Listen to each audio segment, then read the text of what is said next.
How do you know the difference between being busy and being productive? Hi, my name is Rahul Kharbanda. I'm a lifestyle coach and educator, now into online business networking, helping people live better lives physically, mentally, emotionally, and financially.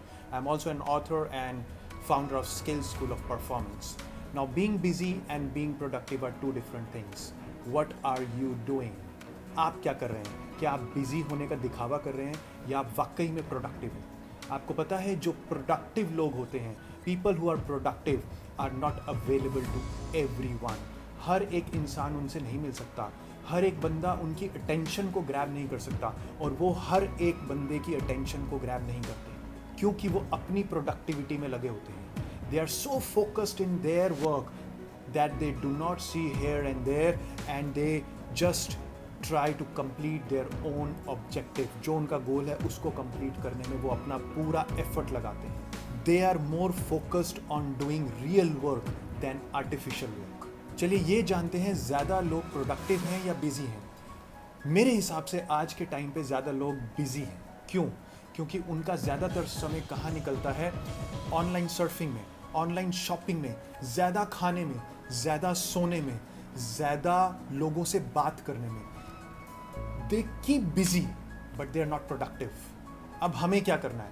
हमें productive बनना है। उसके लिए हमें क्या करना पड़ेगा?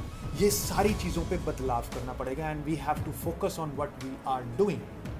Now I love this book 5 AM Club from Robin Sharma और मैं इस बुक में से आपके लिए एक पैराग्राफ पढ़ता हूँ. Just listen to this paragraph very carefully and try to understand what it is going to say. Now this says, we make excuses and then recite them so many times and we train our subconscious mind to think that they are true. हम इतने बड़े excuses बनाते हैं, इतने ज़्यादा excuses बनाते हैं और उनको इतनी बार बोल देते हैं कि हमारा दिमाग मानने लग जाता है कि वो सच है। एक्चुअली में ऐसा ही होता है, आपने देखा होगा, right?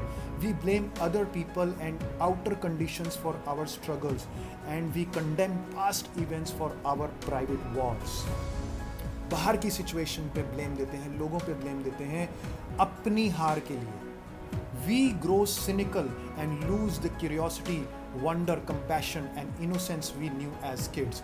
We become apathetic, critical, hardened. Within this personal ecosystem, the majority of us create for ourselves mediocrity, then becomes acceptable. इतनी सारी सिचुएशन हम अपने लिए बाहर क्रिएट कर लेते हैं, ये सिर्फ हमारे माइंड में क्रिएटेड होती हैं कि हम इनको सच समझने लग जाते हैं। हमारे आसपास के इकोसिस्टम में वो हमें नज़र आने लग जाता है और हम अपने आप को इतना उनके बीच में घेर लेते हैं और कंफर्टेबल हो जाते हैं और सोचने लग जाते हैं कि यही एक्चुअली में हमारी लाइफ है, जबकि ऐसा है नहीं, इससे बिल्कुल उल्टा है। Now this is the story which we have built around us और हम इसको रियल सोचने लग जाते हैं क्योंकि हम इसके बहुत करीब हैं। We are so close to it, क्योंकि हम बार बार इसी के बारे में तो सोच रहे हैं कि यार वो ऐसा कर रहा है, वो ऐसा कर रहा है, मैं ऐसा नहीं कर पाऊंगा, मैं वैसा नहीं कर पाऊंगा।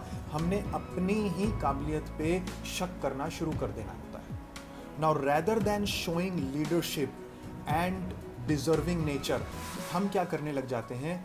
हम अपनी कमज़ोरियों को गिनने लग जाते हैं and we resign ourselves as an average person. हम अपने आप को एक एवरेज इंसान मान के जीने लग जाते हैं और सारी लाइफ उसी में निकाल देते हैं। बट होना क्या चाहिए?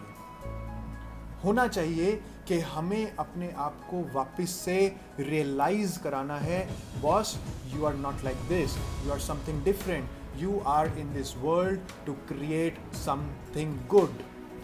You are in this world to make a difference, to make a change in your life and then to the other people's life. And now I am telling you, you can do it. I can do it. Every one of us has the ability to change our surrounding and environment. Nothing can beat us. इतना confident और इतना solid हमें अपने आप को तैयार करना है अपनी मेंटल कंडीशनिंग को करके कि कोई भी रुकावट, कोई भी अड़चन हमें रोक ना पाए। And I believe that yes, every one of us have that power inside us. So let's do it together. See you again.